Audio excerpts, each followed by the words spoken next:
يا جماعه السلام عليكم الاول. احنا في راجل بنقول عليه اللي هو السبع رجاله، مش ما ينفعش نقول عليه راجل واحد بس، لا ده يتقال عليه سبع رجاله، بياكل اكل عيشه بالحلال وبعد عن الحرام. وزي ما انتم شايفين الراجل بيوقف عربيات وبيمسح عربيات، ليه؟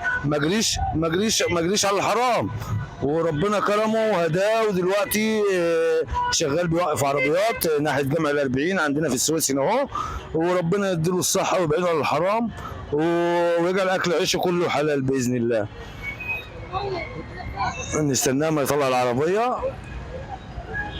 السلام عليكم. السلام عليكم. السلام عليكم. سلام ورحمة الله وبركاته. نتعرف بيك. أحمد حمادة من أشراف جنة. اجدع ناس يا عم احمد. الله يستر راسك. انت وانا معدي بقول لك السلام عليكم وعايزين نصور معاك، قلت لي حاجه بالانجليزي. قلت لك نيفر مايند بس اوكي يعني جاست مينت عشان معايا ايه شغل.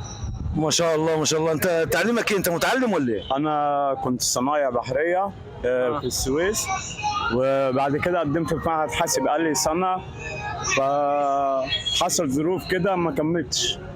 ربنا يصلح حالك ويديك الصحه يا عم احمد، وانت راجل محترم وعلى راسنا من فوق، وانا شايف ان انت بتوقف ماسك الحته دي بتوقف فيها عربيات قدام جامع الأربعين. بوقف، اللي هو في 5 دقايق هيجيب مثلا بامبرز، هيجيب سجاير.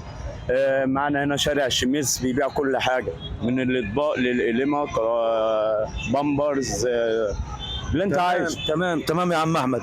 انا شايف ان انت يعني راجل ما شاء الله بتاكل اكل عيشك بالحلال وما اتجهتش للحرام. لا انا بص، انا بطلت من المخدرات، بعد كده جت فتره الكورونا بعت كمامات، بعد كده جيت مسحت عربيات. بتدور يا عم احمد على لقمه العيش الحلال. بعت كمامات وبعت مناديل، وبعد كده اتجهت لقيت الحته دي كويسه والظباط بيعاملوني معامله كويسه والحمد لله. ربنا يبارك لنا في ظباط الداخليه ويقف مع الراجل الغلبان ده وما حدش يعترضوا على اكل عيشه.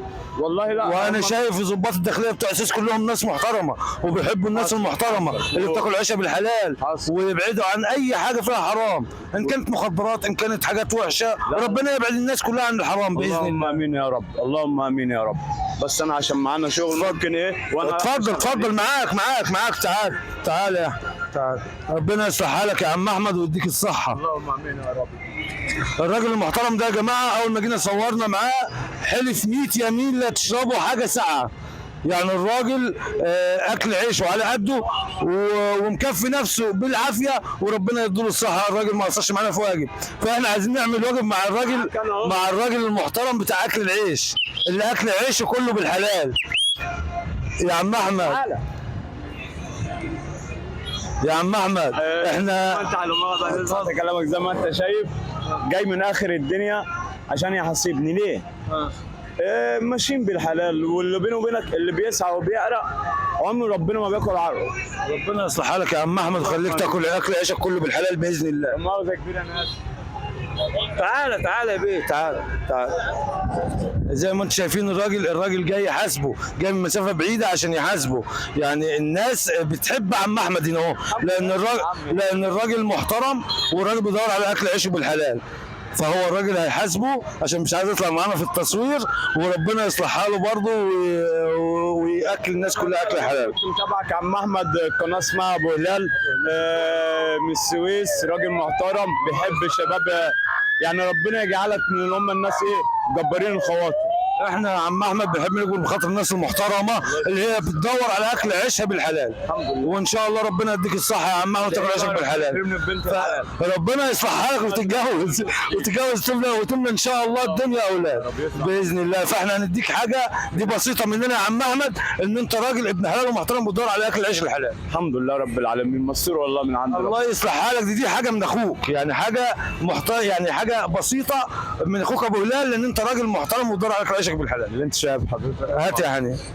معلش يا عم احمد، دي حاجه بسيطه مننا، وان شاء الله ان شاء الله ربنا يقدرنا تبقى اقدر من كده يا عم احمد. فربنا يصلح حالك يا عم احمد، واحنا متشكرين على التصوير مع الناس المحترمه اللي بتدور على اكل عيشها بالحلال. متشكرين يا عم احمد، ربنا يديك الصحه يا عم احمد، واحنا اتشرفنا بمعرفتك والله. شرفتونا والله يا عم احمد. والله احنا بنتشرف بمعرفه الرجاله. انا كل يوم هنا من الساعه 3 للساعه ربنا يديك الصحه يا عم احمد ويصلح حالك. اللهم امين يا رب. حبيبي يا عم احمد. ربنا يصلح حالك يا عم احمد، ربنا يصلح حالك. ماشي يا عم احمد، شكرا شكرا شكرا، سلامة الله، شكرا.